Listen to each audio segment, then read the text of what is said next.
Chapter 9. Davis Gulch. As to when I shall visit civilization, it will not be soon, I think. I am not tired of the wilderness, rather I enjoy its beauty and the vagrant life I lead, more keenly all the time. I prefer the saddle to the streetcar and star-sprinkled sky to a roof, the obscure and difficult trail leading into the unknown, to any paved highway, and the deep peace of the wild to the discontent bred by cities. Do you blame me then for staying here, where I feel that I belong and am one with the world around me? It is true that I miss intelligent companionship, but there are so few with whom I can share the things that mean so much to me that I have learned to contain myself. It is enough that I am surrounded with beauty. Even from your scant description, I know that I cannot bear the routine and humdrum of the life that you are forced to lead. I don't think I could ever settle down. I have known too much of the depths of life already, and I would prefer anything to an anticlimax. The last letter ever received from Everett Ruis to his brother Waldo, dated November 11th, 1934. What Everett Ruis was after was beauty, and he conceived beauty in pretty romantic terms. We might be inclined to laugh at the extravagance of his beauty worship, if there were not something almost magnificent in his single-minded dedication to it. Aesthetics as a parlor affectation is ludicrous and sometimes a little obscene. As a way of life, it sometimes attains dignity. If we laugh at Everett Ruis, we shall have to laugh at John Muir, because there was little difference between them except age. Wallace Stegner, Mormon Country. Davis Creek is only a trickle during most of the year, and sometimes not even that. Originating at the foot of a high rock battlement known as 50 Mile Point, the stream flows just 4 miles across the pink sandstone slabs of southern Utah before surrendering its modest waters to Lake Powell, the giant reservoir that stretches 190 miles above Glen Canyon Dam. Davis Gulch is a small watershed by any measure, but a lovely one, and travelers through this dry, hard country have for centuries relied on the oasis that exists at the bottom of the slot-like defile. Eerie 900-year-old petroglyphs and pictographs decorate its sheer walls. Crumbling stone dwellings of the long-vanished Cayetna and Anasazi, the creators of this rock art, nestle in protective nooks. Ancient Anasazi potsherds mingle in the sand with rusty tin cans discarded by turn-of-the-century stockmen, who grazed and watered their animals in the canyon.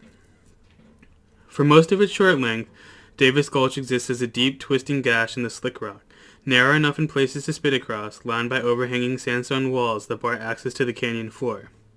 There is a hidden route into the gulch at its lower end, however.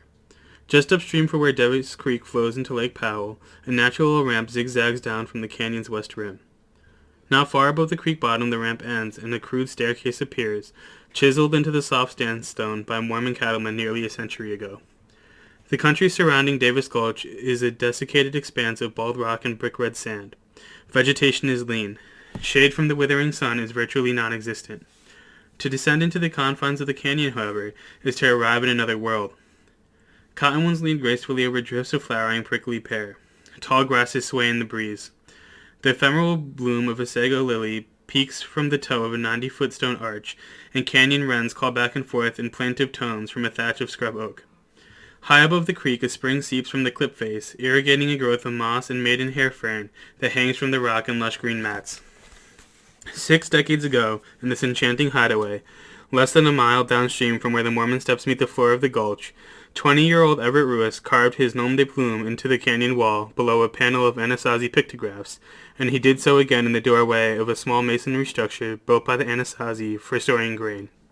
Nemo 1934, he scrawled, no doubt moved by the same impulse that compelled Chris McCandless to inscribe Alexander Supertramp, May 1992, on the wall of a Shoshana bus. An impulse not so different, perhaps, from that which inspired the Anasazi to embellish the rock with their own now indecipherable symbols.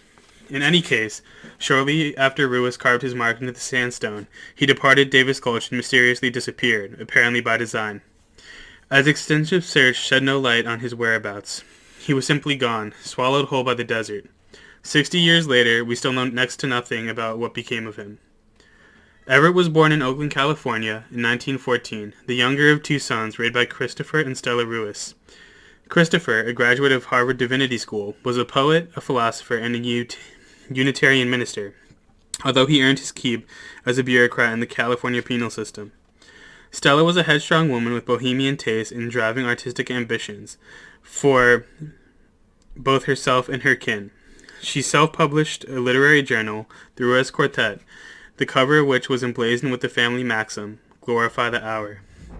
A tight-knit bunch, the Ruises were also a nomadic family, moving from Oakland to Fresno to Los Angeles to Boston to Brooklyn to New Jersey to Indiana before finally settling in Southern California when Everett was 14. In Los Angeles, Everett attended the Otis Art School and Hollywood High. As a 16-year-old, he embarked on his first long solo trip, spending the summer of 1930 hitchhiking and trekking through Yosemite and Big Sur, ultimately winding up in Carmel. 2 days after arriving in the latter community, he brazenly knocked on the door of Edward Weston, who was sufficiently charmed by the overwrought young man to humor him. Over the next 2 months, the eminent photographer encouraged the boy's uneven but promising efforts at painting and block printing, and permitted Ruiz to hang around his studio with his own sons, Neil and Cole. At the end of the summer, Everett returned home only long enough to earn a high school diploma, which he received in January 1931. Less than a month later, he was on the road again, tramping alone through the canyon lands of Utah, Arizona, and New Mexico, then a region nearly as sparsely populated and wrapped in mystique as Alaska is today. Except for a short, unhappy stint at UCLA, he dropped out after a single semester to his father's lasting dismay. 2 extended visits with his parents, and a winter in San Francisco, where he insinuated himself into the company of Dorothea Lange, Ansel Adams, and the painter Maynard Dixon. Ruiz would spend the remainder of his meteoric life on the move, living out of a backpack on very little money, sleeping in the dirt, cheerfully going hungry for days at a time. Ruiz was, in the words of Wallace Stegner, a callow romantic, an adolescent aesthete, an atavistic wanderer of the wastelands.